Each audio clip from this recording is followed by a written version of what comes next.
know what this means. It is time to return back to Sun Tzu, The Art of War. I have my little unofficial uniform here, and we can continue to read this.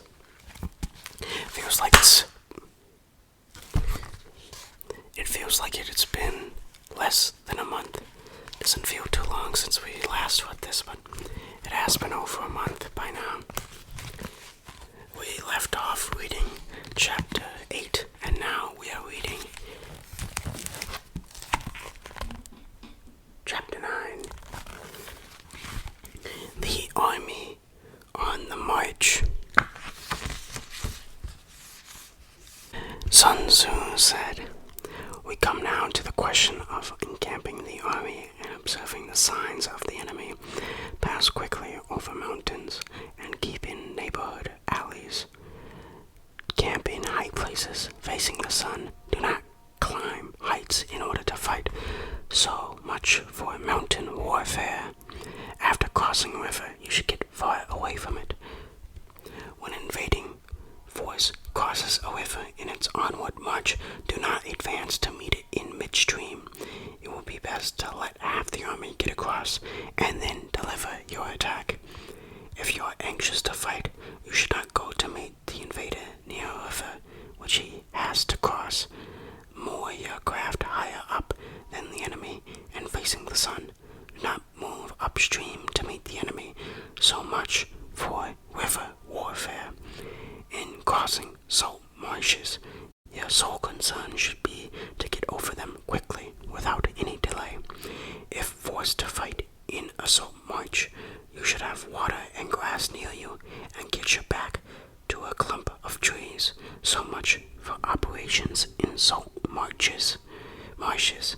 In dry, level country, take up an easily accessible position with rising ground to the right and on your rear, so that the danger may be in front and safety lie behind. So much for campaigning in a flat country." And we do have a cute little picture here.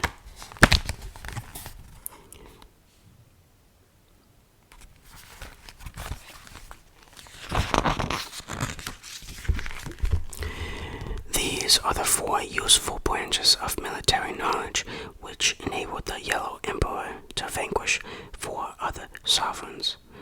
All armies prefer high ground to low, and sunny places to dark.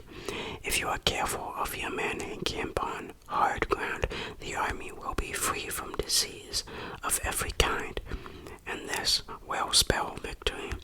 When you come to a hill or bank, occupy the sunny side with the slope on your right rear. Thus, you will at once act for the benefit of your soldiers and utilize the natural advantages of the ground. When in consequence of heavy rains by upcountry, a river which you wish to ford is swollen and flecked with foam, you must wait until it subsides. Country in which there are dangerous cliffs with torrents running between, deep natural hollows, confined places, tangled thickets, quagmires, and crevices, should be left with all possible speed and not approached. While we keep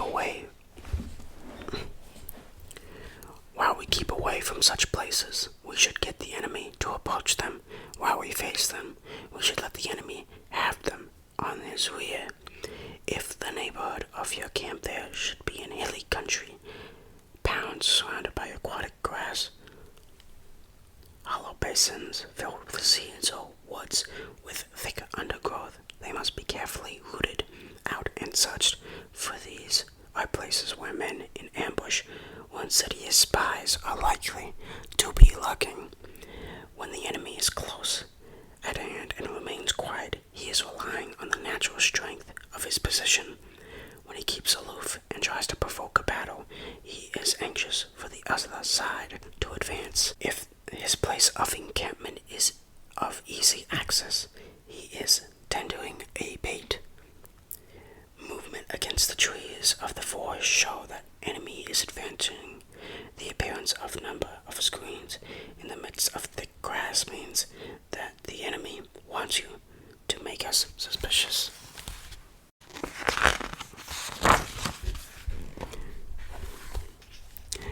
The rising of birds in their flight is a sign of an ambuscade. Startled beasts indicate that a sudden attack is coming. When there is dust rising in a high column, it is the sign of chariots advancing.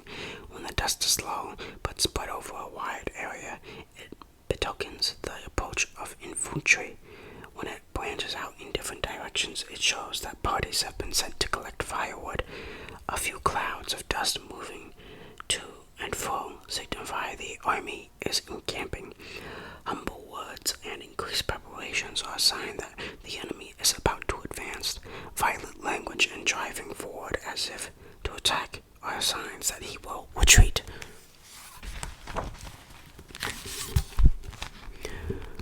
When the light chariots come out first and take up a position on the wings, it is a sign that the enemy is forming for battle. Peace proposals, accompanied by sworn covenant, indicate a plot. When there is much running about the soldiers falling to rank, it means that the critical moment has come. When some are seen advancing and some retreating, it is a lure. When the soldiers stand leaning on their spears, they are faint from want of food. If those who are set to draw water begin by drinking themselves, the army is suffering from thirst. If the enemy sees an advantage to be gained and makes no effort to secure it, the soldiers are exhausted. If birds gather on any spot, it is unaccompanied clamor. By night betokens nervousness. If there is disturbance in the camp, the general's authority is weak. If the banners or flag are shifted about, sedition is afoot. If the officers are angry, it means that the men are weary. Here it is, our picture.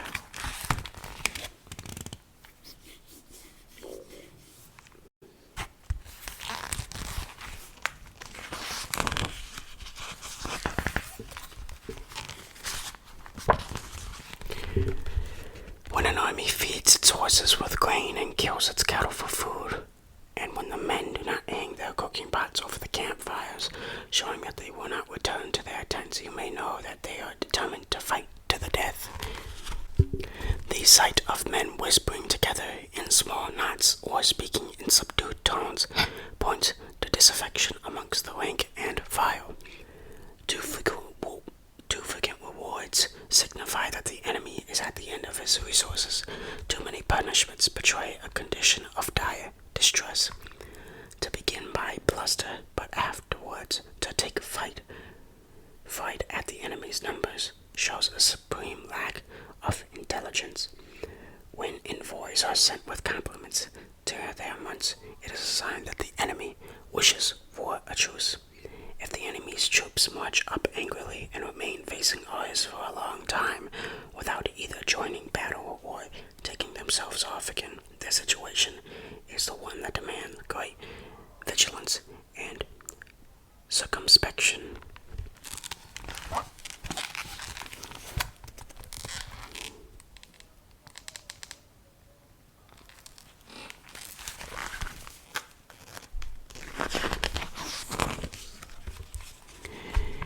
If our troops are no more in number than the enemy, that is amply sufficient. It only means that no direct attack can be made. What we can do is simply to concentrate all of our available strength and keep a close watch on the enemy and obtain reinforcements. He who exercises no forethought but makes light of his opponents is sure to be captured by them.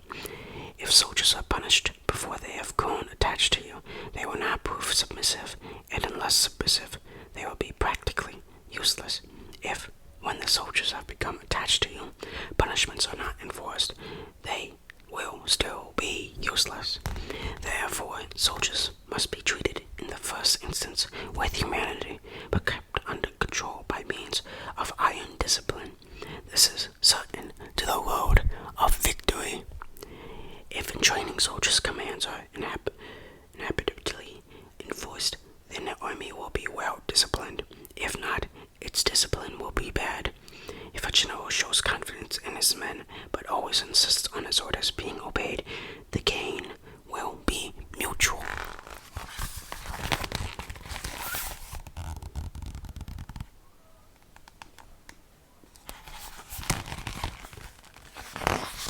Let's begin to Chapter 10. Terrain.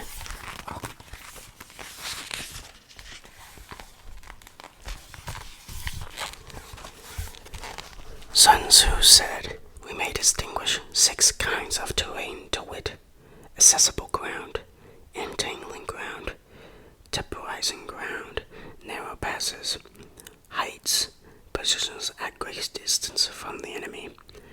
Ground which can be freely traversed by both sides is called accessible. With regard to the ground of this nature, be before the enemy is occupying the raised and sunny spots, and to carefully guard your line of supplies, then you will be able to fight with advantage. Ground which can be abandoned but is hard to reoccupy is called entangling. From a position of this sort, if the enemy is unprepared, you may sally forth and defeat him, but if the enemy is prepared for you coming, you will fail to defeat him. Then, return being impossible, disaster will ensue. When the position is such that neither side will gain by making the first move, it is called temporizing ground.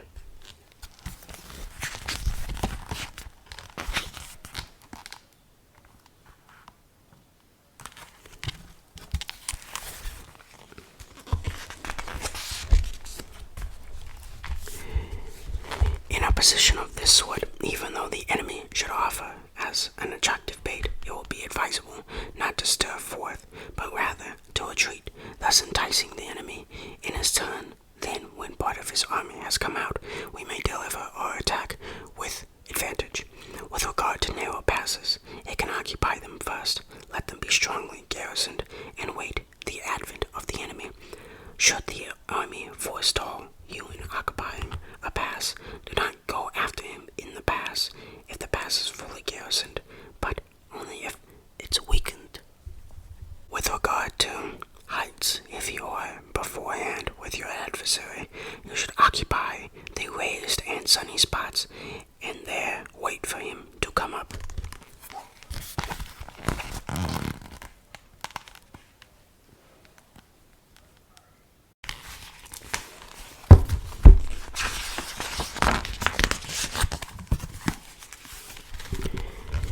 If the enemy has occupied them before you, do not follow him, but retreat and try to entice him away.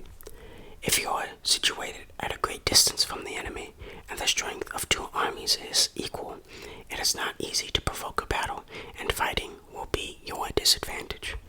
These 6 are the principles connected with earth. The general who has attained a responsible post must carefully study them. Now an army is exposed to 6 several calamities, not arising from natural causes, but from the faults for which the general is responsible.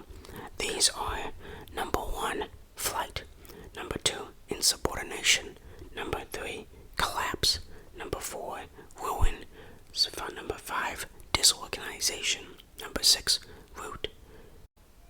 Other conditions being equal, if one force is hard against the another 10 times its size, the result will be the flight of the former. When the common soldiers are too strong and the officers too weak, the result in insubordination. When the officers are too strong and the common soldiers are too weak, the result is collapse.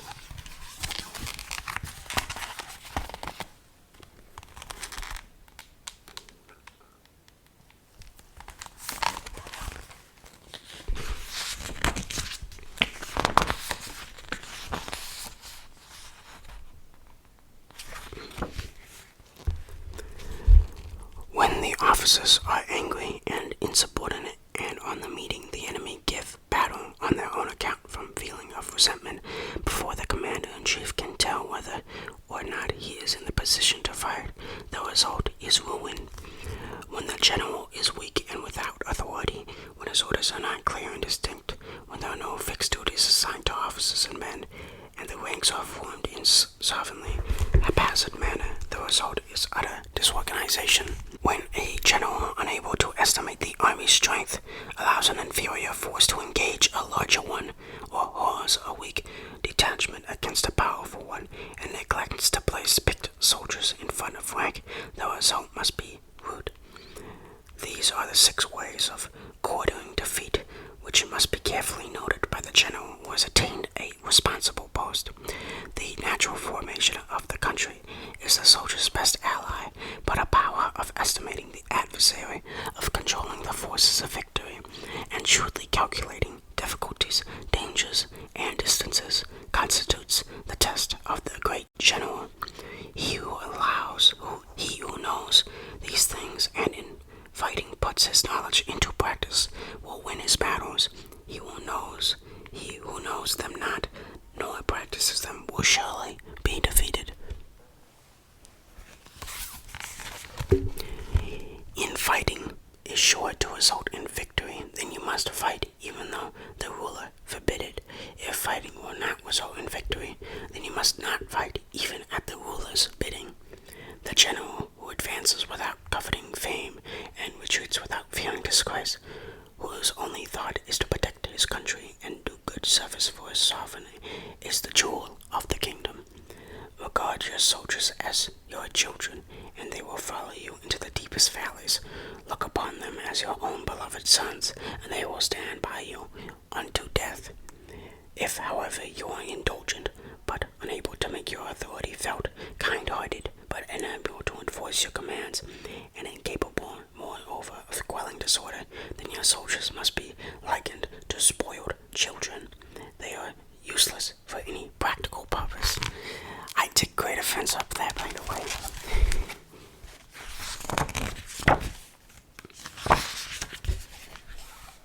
I am not spoiled. If we know that our own men are in a condition to attack, but are unaware that the enemy is not open to attack, we have gone only halfway towards victory. If we know that the enemy is open to attack, but are unaware that our own men are not in condition to attack, we have gone halfway towards victory. If we know that the enemy is open to attack, and also know our men are in the condition to attack, but are unaware that the nature of the ground makes fighting impractical, we have still gone only halfway towards victory. Hence, the experienced soldier, once in motion, is never bewildered. Once he has broken camp, he is never at a loss. Hence the saying, if you know the enemy and know yourself, your victory will not stand in doubt. If you know heaven and know earth, you may make your victory complete.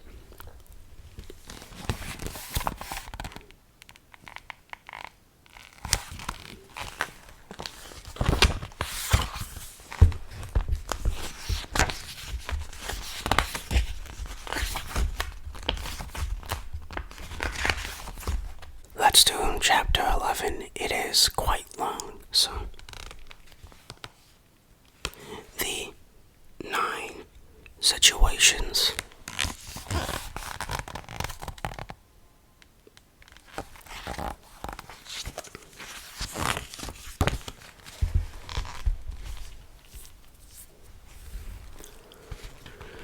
Sun Tzu said, the art of war recognizes 9 varieties of ground. Dispersive ground, facile ground, contentious ground, open ground, ground of intersecting highways, serious ground, difficult ground, hemmed-in ground, and desperate ground. When a chieftain is fighting in his own territory, it is dispersive ground. When he has penetrated into a hostile territory, but to no great distance, it is facile ground. Ground, the position of which imports great advantage to either side, is ground on which each side has liberty of movement, is open ground. Ground which forms the key to 3, so that he occupies it first as the most of the empire of his command, is the ground of intersecting highways.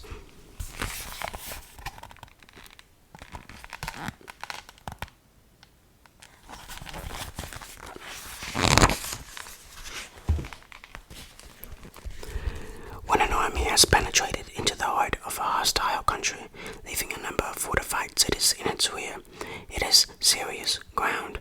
Mountain forest, rugged steeps, marshes, and fens, all country that is hard to traverse, that is difficult ground, ground which is reached through narrow gorges, and from which can only retire by tortuous paths, so that small number of enemy could suffice to crush a large body of our men.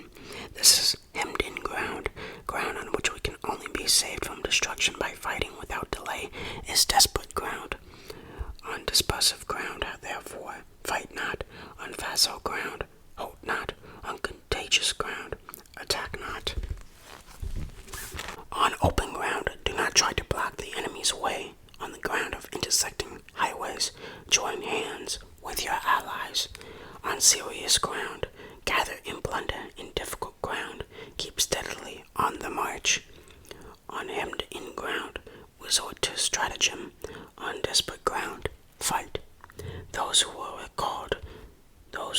called skillful leaders of old knew how to drive a wedge between the enemy's front and the rear to prevent a cooperation between his large and small divisions, to hinder the good troops from rescuing the bad, the officers from rallying their men. When the enemy's men were united, they managed to keep them in disorder. When it was to their advantage, they made a forward move. When otherwise, they stopped still. If asked how to cope with a great host of the enemy in orderly array and on point of marching, so the attack, I should say, begin by seizing something which your opponent holds dear, then you will be amendable. Then he will be amendable to your will.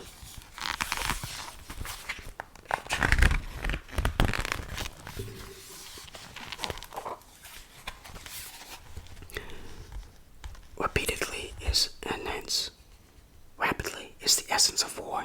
Take advantage of the enemy's unreadiness. Make your way by unexpected routes and attack unguarded spots. The following are the principles to be observed by an invading force. The farther you penetrate into a country, the greater will be the solidarity of your troops, and thus the defenders will not prevail against you. Make forays in a fertile country in order to supply your army with food. Carefully study the well-being of your men and do not overtax them. Concentrate your enemy and reward your strength, keeping your army continually on the move and devise unfathomable plans. Throw your soldiers into positions whence there is no escape, and they will prefer to death to fight. If they will face death, there is nothing they may not achieve. Officers and men alike will put forth their uttermost strength. Soldiers, when in desperate straits, lose the sense of fear. If there is no place of refuge, they will stand firm. If they are in a hostile country, they will show a stubborn front. If there is no help for it, they will fight hard. Thus, without waiting to be marshaled, the soldiers were constantly on the qui vive. Without waiting to be asked, they will do your will. Without restrictions, they will be faithful. Without giving orders, they can be trusted. Prohibit the taking of amends and do away with superstitious doubts. Then, until death itself comes, no calamity need to be feared. If our soldiers are not overburdened with money, it is not because they have distaste for riches. If their lives are unduly long, it is because they are disinclined to longevity. On the day they are ordered out to battle, your soldiers may weep, those sitting up bedewed their garments, and those lying down letting the tears run down their cheeks. But let them once be brought to the bay, they will display courage of Jew or of Quay. The skillful tactician may be likened to Shuai-Jan.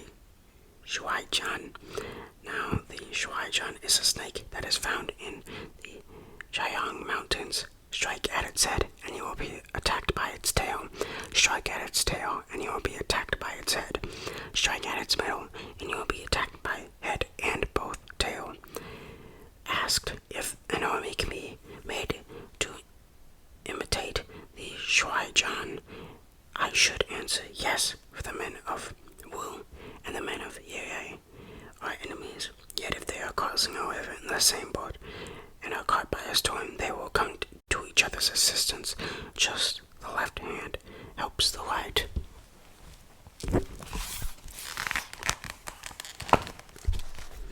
Hence, it is not enough to put one's trust in the tethering of horses and burying of chariot wheels in the ground. The principle on which to manage an army is to set one up standard of courage, the principle of which to manage an army is set up on standard of courage, which all must reach. How to make the best of both strong and weak, that is a question involving the proper use of ground. Thus the skillful general conducts his army just as though he were leading a single man willy-nilly by the hand. It is the business of general to be quiet and thus ensure secrecy, upright and just, and thus maintain order. He must be able to mystify his orders and men by false reports and appearance, and thus keep them in total ignorance. By altering his arrangements and changing his plans, he keeps the enemy without definite knowledge. By shifting his camp and taking circuitous routes, he prevents the enemy from anticipating his purpose.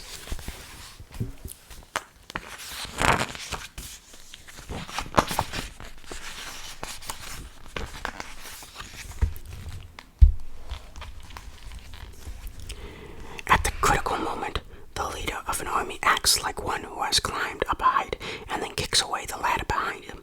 He carries his men deep into the hostile territory before he shows his hand. He burns his boats and breaks his cooking pots like a shepherd driving a flock of sheep. He drives his men this way and that, and nothing knows whither he is going. To muster his host and bring into danger, this may be termed the business of the general. The different measures suited to the 9 varieties of ground, the expectancy of aggressive or defensive tactics, and the fundamental laws of human nature. These are things that must most certainly be studied. When invading hostile territory, the general principle is that perpetrating deeply brings cohesion. Penetrating but a short way means desperation. When you leave your own country behind and take your army across neighboring territory, you find yourself on critical ground.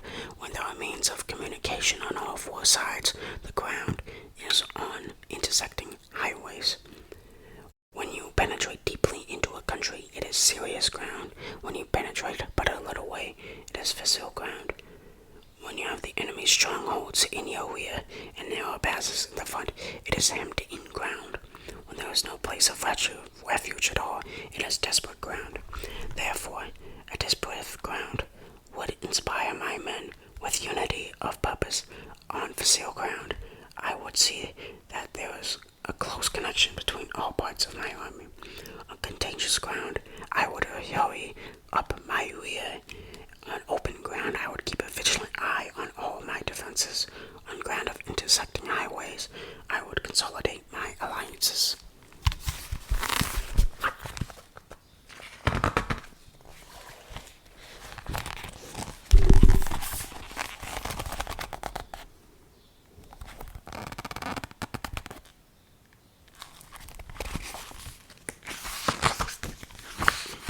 On serious ground, I would try to ensure a continuous stream of supplies. On difficult ground, I would keep pushing on along the road. On hemmed-in ground, I would block any way of retreat. On desperate ground, I would proclaim to my soldiers the helplessness of saving their lives. For it is the soldier's disposition to offer the obstinate resistance when surrounded, to fight hard when he cannot help himself, and to obey promptly when thou has fallen into anger. We cannot enter into an alliance with neighboring princes until we are acquainted with their designs. We are not fit to lead an army on the march unless we are familiar with the face of the country, its mountains and its forests, its pitfalls and its precipices, and its marshes and swamps. We shall be unable to turn natural advantage into account unless we make use of the local guides. To be ignorant of any of the following 4 or 5 principles does not benefit a warlike prince.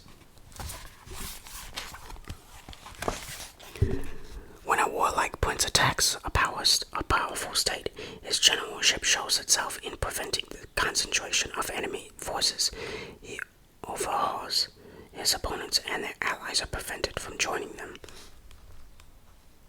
Hence, he does not strive to ally himself with all and sundry, nor does he foster the power of other states.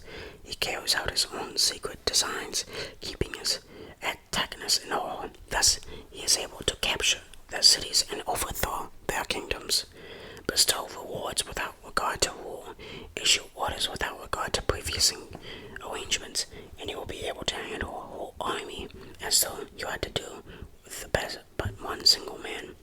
Confront your soldiers with the deed itself. Never let them know your design. When the outlook is bright, bring it before their eyes, but tell them nothing when the situation is gloomy. Place your army in deadly peril, and it will survive.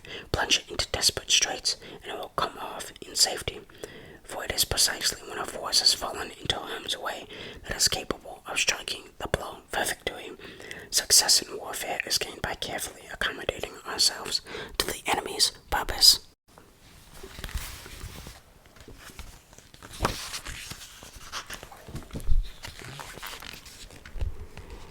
By persistently hanging on the enemy's flank, we shall succeed in the long run in the killing of the commander-in-chief. This is called the ability to accomplish a thing of sheer cunning. On the day that you take up your command, block the frontier passes, destroy the official tallies, and stop the passage of emissaries. Be stern in the council chamber so that you may control the situation. If the enemy leaves the door open, you must rush in. Forestall your opponent by seizing what he holds dear, and suddenly contrive to time his arrival on the ground. Walk in the path defined by rule, and accommodate yourself to the enemy until you can fight a decisive battle. At first, then, exhibit the coyness of a maiden until the enemy gives you an opening. Afterwards, emulate the rapidity of running hare, and it will be too late for the enemy to oppose you.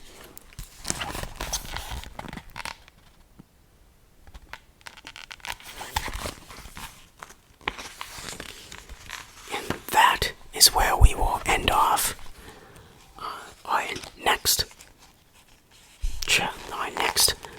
book reading will be our last, and we will continue on to chapter 12, and then chapter 13 will be the last chapter. So, I hope you enjoyed part 3 of reading The Art of War. I will see you next month with the final part, or, if you want it sooner, you can ask for it sooner. I will see you next time. I love you enough to take over the entire planet. Globalization. Bye-bye.